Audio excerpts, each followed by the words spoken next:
경제현안. 비기축통화국 공포는 IMF의 경고가 아니다. 먼저 기축통화가 무엇인지부터 제대로 알자. 안녕하십니까?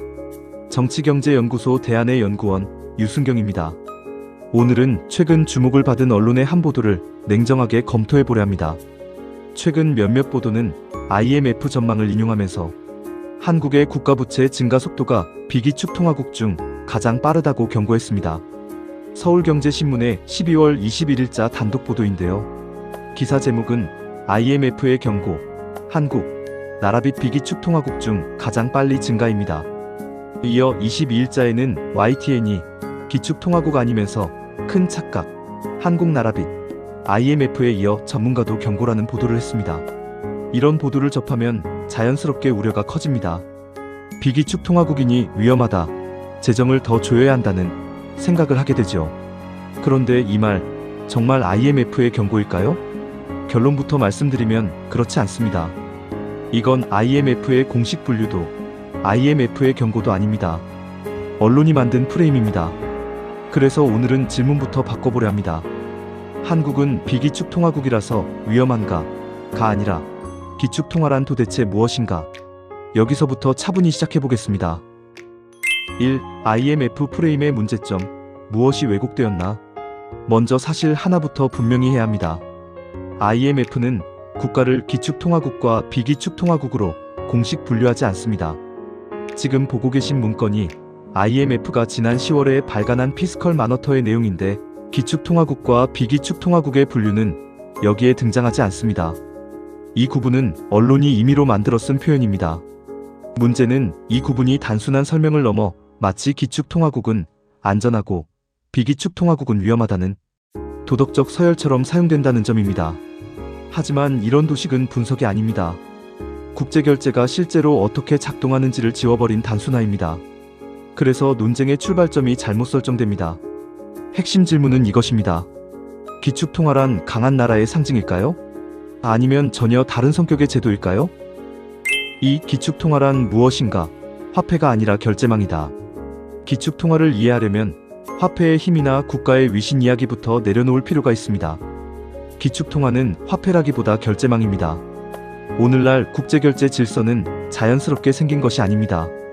제2차 세계대전 직후 체결된 브레턴 우즈 협정의 결과입니다. 이 체제는 달러를 중심으로 국제통화 질서를 재편했고 각국의 통화와 결제 시스템을 하나의 구조 안에 묶었습니다. 1971년 금태환이 중단되며 브레턴 우즈 체제는 붕괴되었습니다. 하지만 중요한 점은 금태환이라는 규칙은 사라졌어도 달러를 중심으로 한 국제결제 구조는 사라지지 않았다는 사실입니다. 오히려 더 공고해졌습니다. 왜냐하면 국제결제는 지폐 다발이 국경을 넘는 사건이 아니라 은행 장부에서 숫자가 이동하는 회계 처리이기 때문입니다. 이것이 무슨 의미인지 더 알아보도록 하죠. 3. 국제결제는 실제로 어떻게 이루어지는가? 국내 결제부터 떠올려 보겠습니다. A은행의 고객이 B은행 고객에게 돈을 보낼 때 진짜 결제는 어디서 끝날까요? 중앙은행의 결제망입니다. 두 은행이 중앙은행에 보유한 준비금계좌의 숫자가 이동하는 순간 결제는 법적으로 끝납니다. 국제결제도 원리는 같습니다. 다만 그 최종 장부가 대부분 뉴욕 연방준비은행에 있을 뿐입니다. 예를 하나 들어보겠습니다. 브라질 기업이 한국 기업에게 대금을 지급한다고 합시다.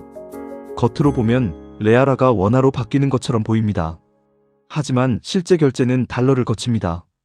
브라질 중앙은행과 한국은행은 모두 뉴욕 연준의 달러 계좌를 보유하고 있습니다. 브라질에서 지급 지시가 내려오면 브라질 중앙은행의 달러 계좌 잔액이 줄고 그 숫자가 한국은행의 달러 계좌로 이동합니다. 한국은행은 그 증가분만큼 국내 결제망을 통해 시중은행의 원화준비금을 늘리고 은행은 수출기업 계좌에 원화를 입금합니다. 한국 기업이 받은 원화는 결국 뉴욕 연준 장부에서 달러 숫자가 이동한 결과입니다. 이것이 기축통화의 실체입니다. 국제결제에서 중요한 것은 화폐의 국적이 아니라 어느 나라 은행 시스템을 거치느냐입니다. 4. 국제결제의 3층 구조와 중국의 대응. 국제결제에는 3층의 구조가 있습니다.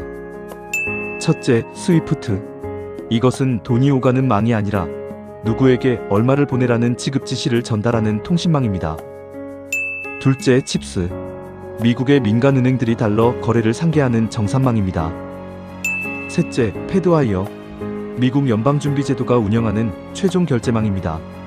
여기서 준비금이 이동하는 순간 결제는 법적으로 확정됩니다.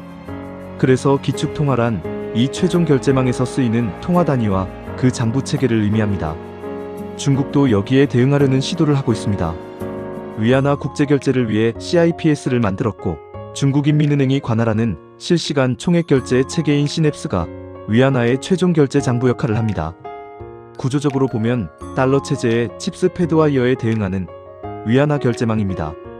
하지만 결제망을 갖췄다고 곧바로 기축통화가 되는 것은 아닙니다. 중요한 것은 세계의 거래가 실제로 어디서 닫히느냐입니다. 그 장부는 아직 대부분 미국은행의 계좌망입니다. 5. 유럽의 역설, 기축통화권인데 왜 위기를 겪었나? 이 점은 유럽을 보면 더 분명해집니다.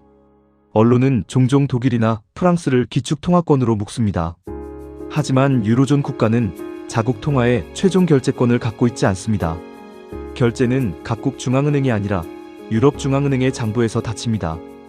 이 구조 때문에 위기가 닥쳤을 때 각국 정부는 통화정책도 국채시장 안정수단도 스스로 동원할 수 없었습니다. 남유럽 재정위기의 핵심은 부채 규모가 아니라 통화주권의 상실이었습니다. 지금 프랑스도 비슷한 재정위기를 겪고 있지요. 6. 한국의 IMF 위기는 무엇이었나? 재정이 아니라 외환. 이제 한국으로 돌아와 보겠습니다. 1997년 IMF 위기는 재정위기가 아니었습니다. 외환위기였습니다. 외화부채가 과도했고 단기 외채에 비해 외환 보유액이 부족했습니다. 그래서 국제결제가 막혔습니다. 이 경험 때문에 한국에게 수출과 경상수지 흑자는 여전히 중요합니다. 이 교훈은 지금도 유효합니다. 하지만 한국은 자국 통화로 국채를 발행하고 국내 은행 시스템 안에서 결제를 완결하는 나라입니다. 이 구조에서 원화 국채를 못 갚아 파산한다는 이야기는 성립하지 않습니다. 7. 위기를 구분하자. 외환, 금융, 재정. 이제 정리를 해보겠습니다. 핵심을 분명히 하려면 위기의 유형을 구분해야 합니다. 첫째, 외환위기입니다. 외화가 부족해 국제결제가 막히는 위기입니다. 1997년 한국의 위기가 그 사례입니다. 둘째, 금융위기입니다. 이는 민간 부채의 과잉에서 발생하는 은행위기입니다. 2008년 글로벌 금융위기가 여기에 해당합니다. 국가가 개입하지 않으면 오히려 재정 부담은 더 커집니다. 셋째, 재정위기입니다. 유로존 국가들이 겪은 위기입니다. 이것은 부채 비율이 높아서가 아니라 발권권이 없는 구조에서 발생한 위기였습니다. 이 세 가지를 섞어 비기축통화국이라 위험하다고 말하는 것은 서로 다른 공포를 하나로 묶는 것입니다. 8. 재정의 진짜 제약, 부채가 아니라 거시운용. 자국 통화로 발행된 부채로 국가는 기술적으로 파산하지 않습니다. 진짜 문제는 파산이 아니라 물가, 환율, 금융 안정과의 긴장입니다. 재정 논의의 기준은 부채 숫자가 아니라 거시운용이어야 합니다. 9. 전략적 재정, 전환의 시대의 국가의 역할. 지금은 기술 전환과 산업 전환의 시대입니다. 민간이 감당하기 어려운 불확실성과 장기 위험이 커지고 있습니다. 이럴 때 국가는 위험을 회피하는 존재가 아니라 전환 비용을 선제적으로 떠안는 주체가 되어야 합니다. 에너지 전환, 디지털 전환, 산업 고도화, 인력 재훈련. 이 모든 것은 전략적 재정을 필요로 합니다.